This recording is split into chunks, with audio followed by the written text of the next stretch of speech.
আজকের ভিডিওতে থাকছে কিভাবে এই গর্জিয়াস হেডপিসটি নিজেই ডিআইওয়াই করে বানালাম এন্ড এটা যে এতটা ড্রিমি হবে আমি কখনোই কল্পনা করতে পারিনি, যেটা আমার পুরো লুকটাকেই চেঞ্জ করে দিয়েছে। So without any further delay let's jumping to the tutorial. আমাদের প্রথমেই লাগবে এই গুণা তার। তোমরা চাইলে এগুলো বানানোর জন্য যে আলাদা ধরনের তার পাওয়া যায় সেগুলোও ইউজ করতে পারো। যাই হোক, প্রথমেই আমাদের এই তারটাকে একটু বড় করে কেটে নিতে হবে। তারপর এটাকে ডাবল করে এই সাইডের দিকটাকে এভাবে টুইস্ট করে নিতে হবে। আর আমাদের লাগবে এই ক্রিস্টাল পাথরগুলো আর কয়েক শেপের পার্ল। বাট তোমরা তোমাদের পছন্দ মতো যে কোনো ধরনের পুঁতিপাতি দিয়ে এগুলো বানাতে পারো। তো প্রথমে আমি দুইটা ক্রিস্টাল দুই সাইডের গুণা তারের মধ্যে গেঁথে নিলাম। এখন এগুলোকে একটু এক্সট্রা পার্ট রেখে এভাবে টুইস্ট করে নিতে হবে। আমি দুই পাশে দুইটা ভাইন বানিয়ে নিলাম। আর এগুলোকে কিন্তু প্রপারলি টুইস্ট করতে হবে, না হলে আবার খুলে যাবে। আমাদের প্রথম পার্টটুকু বানানো শেষ।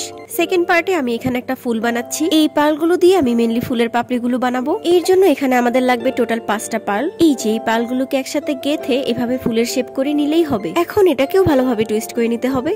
যদিও এটা বানানোর আগে ভেবেছিলাম আমি অন্যরকম ডিজাইন করব, বাট বানানোর টাইমে আমার যেরকম ভালো লাগছিল সেরকমই বানাচ্ছিলাম। আচ্ছা, এখানে আমাদের ফুলের মাঝখানে একটা ক্রিস্টালও অ্যাড করে নিতে হবে। এটা বানানোর জন্য এক্সট্রা কোনো আঠা আর সুতারও দরকার নেই। এই গুণা তার দিয়ে আমরা সুতার কাজগুলো করে ফেলতে পারবো। প্রথম ফুলটা বানানোর পর এখানে আমি আবার দুইটা ভাইন অ্যাড করছি। আর এখন আমি ব্যবহার করছি পার্ল। সত্যি কথা বলতে এই অ্যাক্সেসরিজ গুলো আমার খুব একটা পছন্দ না।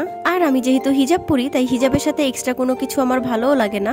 সো ফার্স্টে আমি ভেবেছিলাম একদম সিম্পল একটা বানাবো যেটা পুরো মাথাকে কভার করবে। মার্কেটে যেগুলো পাওয়া যায় সেগুলোর মতো লম্বা। বাট তারপর আমি ভাবলাম এটা না করে যদি এক সাইডের জন্য বানাই তাহলে হয়তো বেশি বেটার হবে। আর এক সাইডে দিলে এটাকে একটু গর্জিয়াসও বানাতে হবে, না হলে আবার ভিজিবল হবে না। সো সবকিছু মাথায় রেখে আমি আমার মতো বানাচ্ছিলাম, বাট আই ওয়াজ কনফিডেন্ট যে এটা অবশ্যই ভালো কিছু হবে। যাই হোক, এবার টিউটোরিয়ালে ব্যাক করা যায়। এখানে আমি আরো কয়েকটা ফুল এন্ড আরো কয়েকটা ভাইন বানিয়ে নিয়েছি। এখানে কিন্তু আমি ছোট বড় কয়েক টাইপের পার্ল দিয়ে এটাকে বানিয়েছি। বানানোর টাইমে আমার কাছে যেটা যেখানে সুইটেবল মনে হচ্ছিল সেটা সেখানেই অ্যাডজাস্ট করেছি। আই নো আমার এই টিউটোরিয়ালটি দেখে প্রসেস বোঝাটা একটু ডিফিকাল্ট, বাট আই থিঙ্ক তোমরা যদি একটু মনোযোগ দিয়ে দেখো তাহলেই বুঝতে পারবে। সো এই তো এখানে ফুল আর কয়েকটা ভাইন দিয়ে আমার এই জিনিসটা বানানো কমপ্লিট। এখন আমি সাইডের দিকটা ফিক্স করছি। এটাই মেইনলি আমাদের হুক হিসেবে কাজ করবে। তেমন কিছুই করতে হবে না, জাস্ট সাইডের দিকের এই এক্সট্রা গুণাতারটিকে পেঁচিয়ে এভাবে ছোট্ট একটা লুপ বানিয়ে নিতে হবে। পুরোটা কমপ্লিট করার পর আমার কাছে একটা জায়গায় ফাঁকা লাগছিল, তাই আমি আবার এক্সট্রা একটা ফুল অ্যাড করব। এর জন্য আমি ছোট্ট একটু গুণাতার কেটে নিয়েছি, তার মধ্যে একটা ফুল বানিয়েছি আর দুই সাইডে দুইটা ভাইন। এখন এটাকে এই ফাঁকা জায়গার মধ্যে গুণাতার দিয়েই ফিক্স করে নিব। আর এটা করতে আমার একটু কষ্ট হয়েছে, কারণ এই ছোট্ট জায়গাগুলোর মধ্যে দিয়ে গুণা পেঁচানোটা ডিফিকাল্ট ছিল। এট লাস্ট আমার এটা বানানো complete and this is the final look. কেমন হয়েছে let me know in the comment section. তোমরা যদি এরকম আরো ডিআইওয়াই এর ভিডিও দেখতে চাও you can follow my page. এছাড়া তোমরা আমার সাথে ইউটিউব এন্ড ইনস্টাগ্রামেও কানেক্টেড থাকতে পারো।